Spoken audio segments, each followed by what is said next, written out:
Nossa saudação aos amigos e amigas internautas.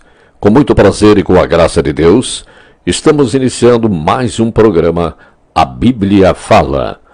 Novamente estamos aqui para estudar a Palavra de Deus.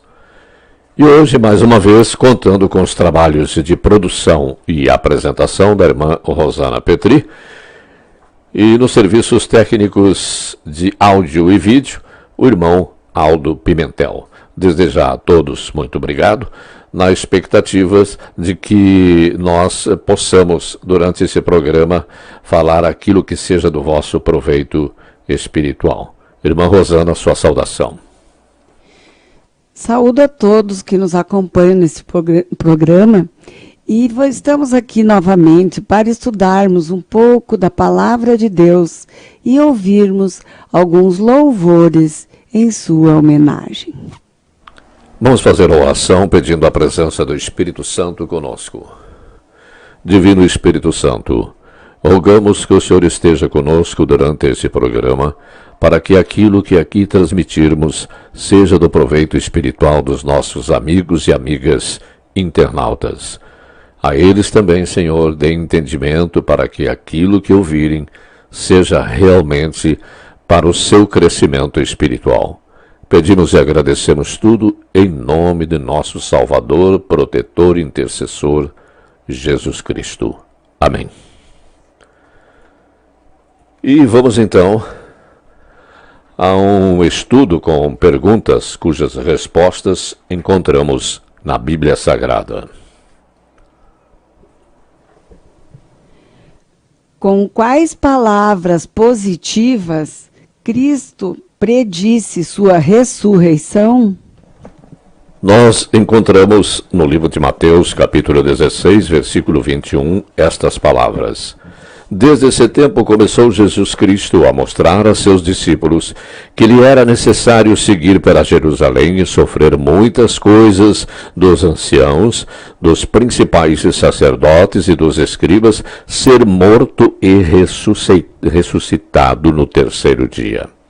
E ainda temos, complementando no livro de Mateus também, capítulo 17, versículos 22 e 23, que nos diz: Reunidos eles na Galileia, disse-lhes Jesus: O Filho do Homem está para ser entregue nas mãos dos homens, e estes o matarão, mas ao terceiro dia ressuscitará.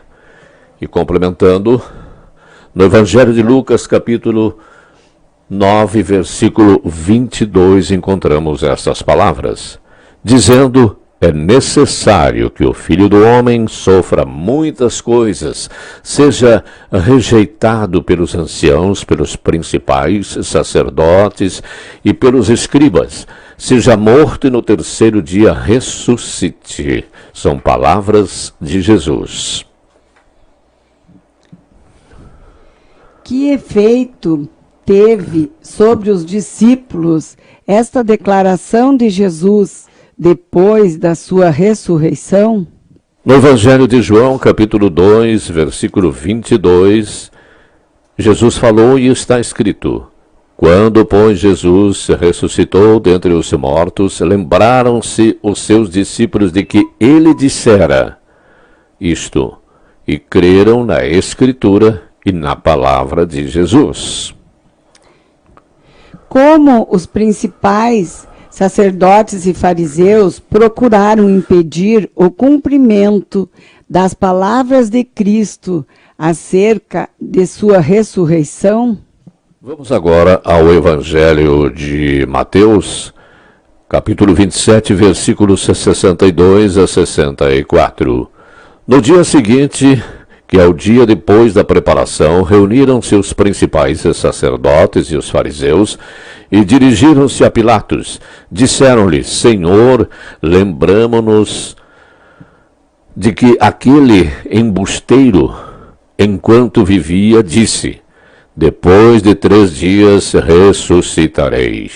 Ordena, pois, que o sepulcro seja guardado com a segurança até o terceiro dia, para não suceder que, vindo os discípulos, o roubem, e depois se digam ao povo: ressuscitou dos mortos, e será o último embuste pior que o primeiro. Por que foi inútil tudo isto? Vamos novamente à Bíblia Sagrada, acompanhando o Evangelho de Mateus, capítulo 28, versículos 1 a 7, que nos diz: no findar do sábado, ao entrar o primeiro dia da semana, Maria Madalena e a outra Maria foram ver o sepulcro. E eis que houve um grande terremoto, porque um anjo do Senhor desceu do céu, chegou-se, removeu a pedra e assentou-se sobre ela. O seu aspecto era como um relâmpago, e a sua veste alva como a neve, e os guardas tremeram apavorados, e ficaram como se estivessem mortos. Mas o anjo, dirigindo-se às mulheres, disse: não temais, porque sei que buscais a Jesus, que foi crucificado. Ele não está aqui, ressuscitou, como havia dito. Vinde ver onde ele jazia, e depois depressa, e dizei aos seus discípulos que ele ressuscitou dos mortos. Como o apóstolo Paulo fala da ressurreição de Cristo? Na epístola de Paulo aos Coríntios, no capítulo 15, versículo 3 e 4, ele escreveu: antes de tudo vos entreguei o que também recebi, que Cristo morreu pelos nossos pecados, segundo as Escrituras, e que foi sepultado e ressuscitou ao terceiro dia, segundo as Escrituras. O que Jesus prometeu aos apóstolos? Ainda na Epístola aos Coríntios, 1 Coríntios, capítulo 15, versículos 14 e 18. Temos informações, mas antes vamos ao que foi falado por João, ou que Jesus falou, e João escreveu no capítulo 14, versículos 1 a 3, sobre a sua volta, sobre a ressurreição. Pois Jesus estava falando com os apóstolos sobre o que deveria acontecer e ficaram todos perturbados. Mas então ele falou e João escreveu no seu Evangelho, capítulo 14, versículos 1 a 3. Não se turbe o vosso coração, credes em Deus, crede também em mim. Na casa de meu pai há muitas moradas. Se assim não fora, eu vou-lhe teria dito, pois vou preparar-vos lugar. E quando eu for e vos preparar lugar, voltarei e vos receberei para mim mesmo, para que onde eu estou, estejais vós também. Que importância é atribuída à ressurreição de Cristo? Voltemos à epístola de Paulo aos Coríntios, no primeira epístola de Paulo aos Coríntios, capítulo 14, capítulo 15, aliás, versículos 14 a 18. Paulo escreveu: se Cristo não ressuscitou, é vã a nossa pregação e vã a vossa fé, e ainda permaneceis nos vossos pecados, e ainda mais, os que dormiram em Cristo pereceram. Que positiva certeza da ressurreição nos é dada? Novamente voltamos à primeira epístola aos Coríntios de Paulo, no capítulo 15, versículo 20, ele escreveu: de fato, Cristo ressuscitou dentre os mortos, sendo ele as primícias dos que dormem. Que grande verdade se segue, então? Ainda na primeira epístola aos Coríntios de Paulo, no capítulo 15, versículo 22, está escrito: assim como em Adão todos morreram, assim também todos serão vivificados em Cristo. E agora veremos que animadora mensagem Cristo enviou a seu povo quanto à ressurreição. No livro de Apocalipse, capítulo 1, versículos 17 e 18, nos diz: aquele que vive, estive morto, mas eis que estou vivo pelos séculos dos séculos e tenho as chaves da porta da morte, aliás, e do inferno. Ilustrando agora esse nosso estudo, ouviremos o hino Porque Ele Vive.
Em toda a história, Nenhum fato se reveste de tanta importância e significado como a ressurreição de Jesus.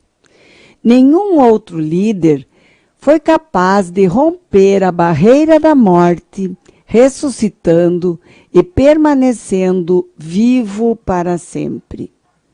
O cristianismo ergue sua voz em alto e bom som para cantar e gritar: Aleluia!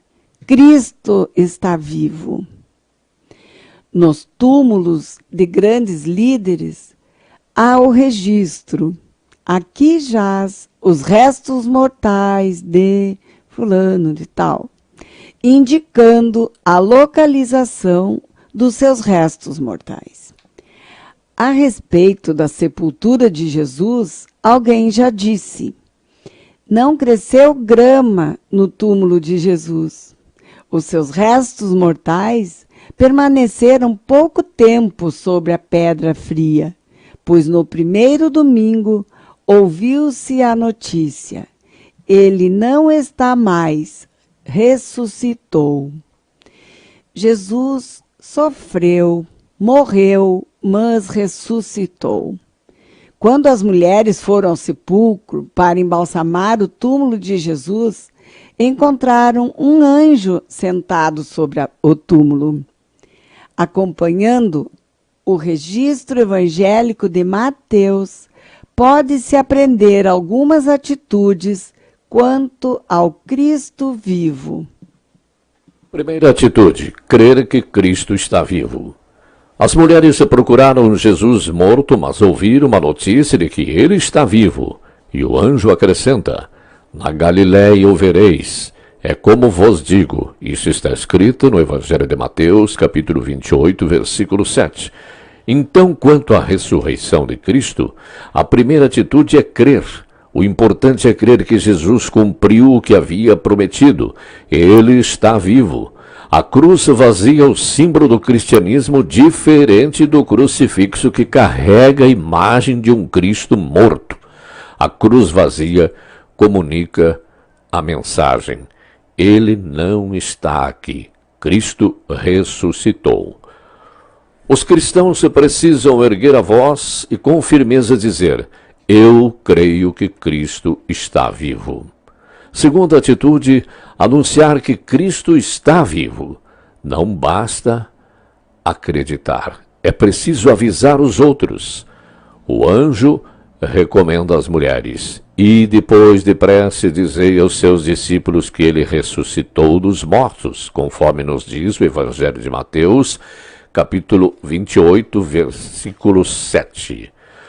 As mulheres obedecem ao anjo e saem apressadamente a fazer a propaganda da novidade.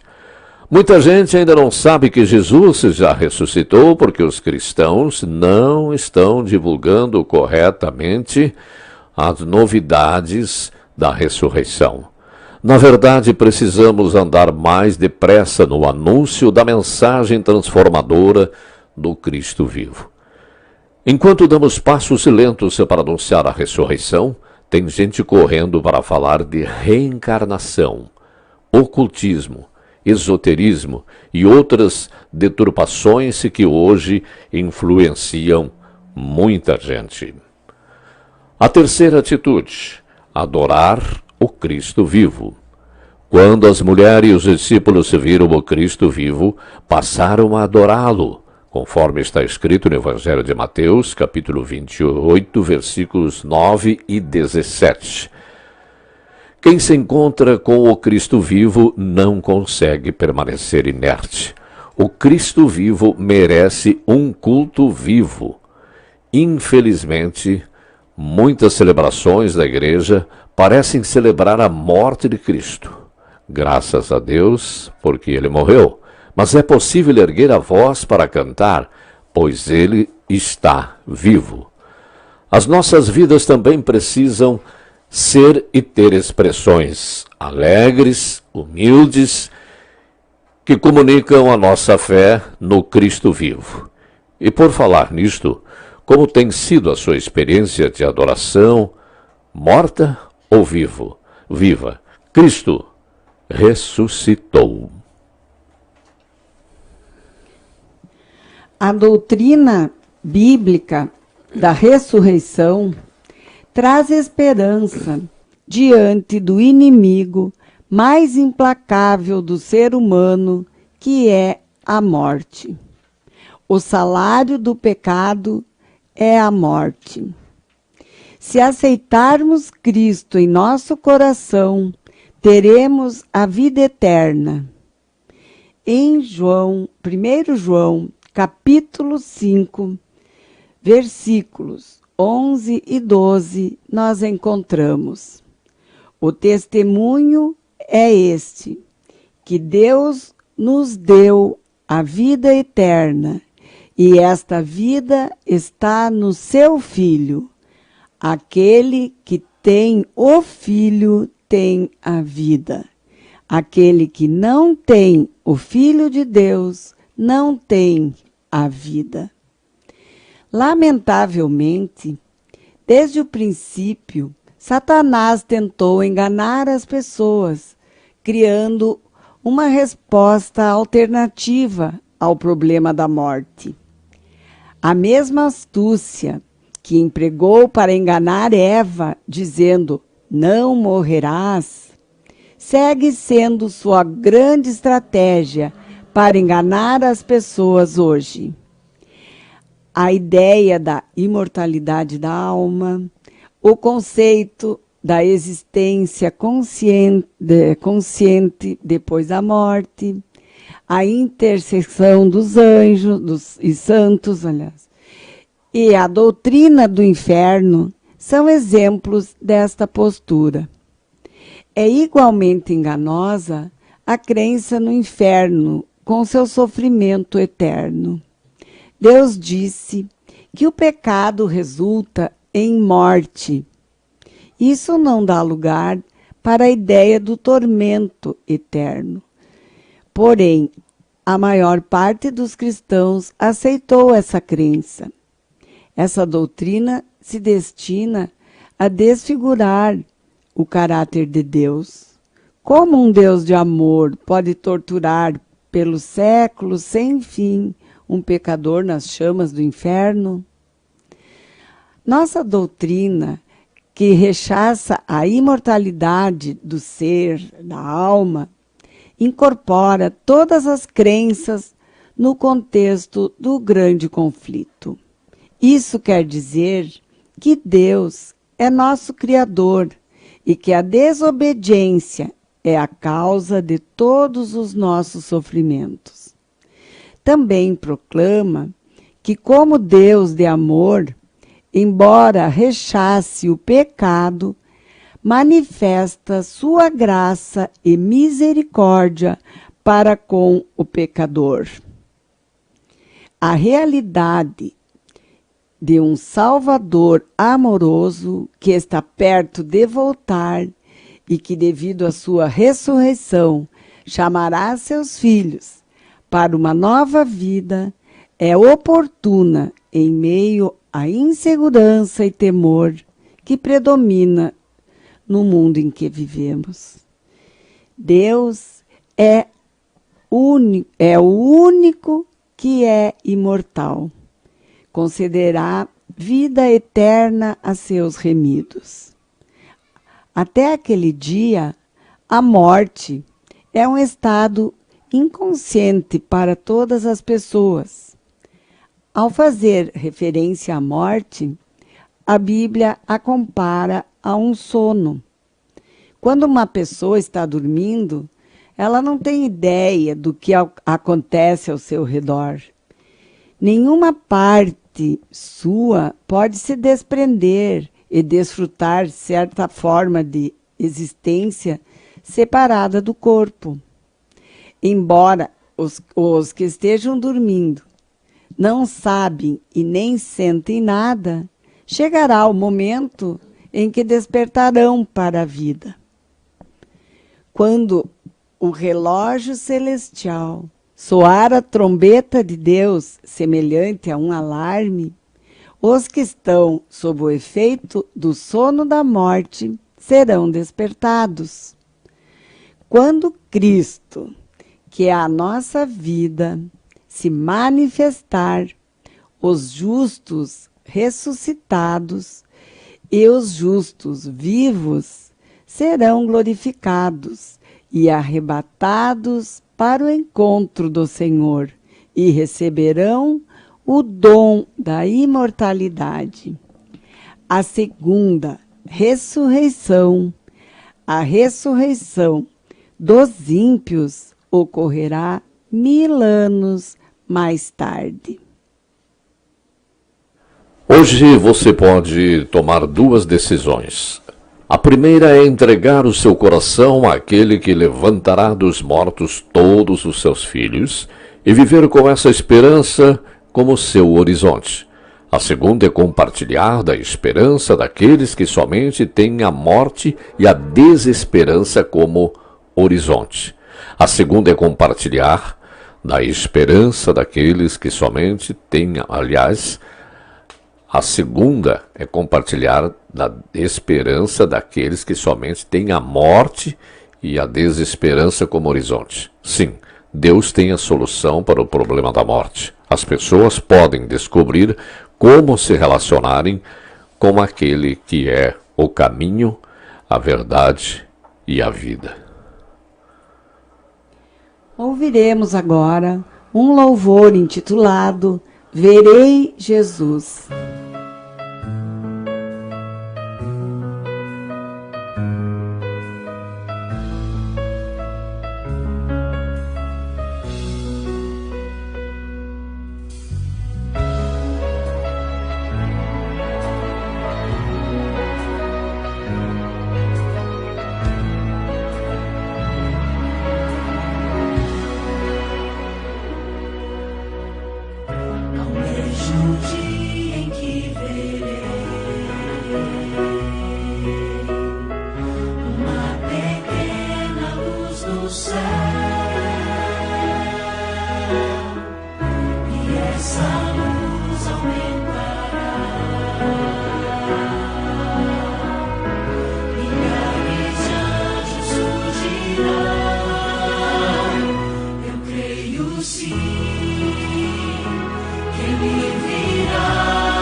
Novo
Muito bem, amigos.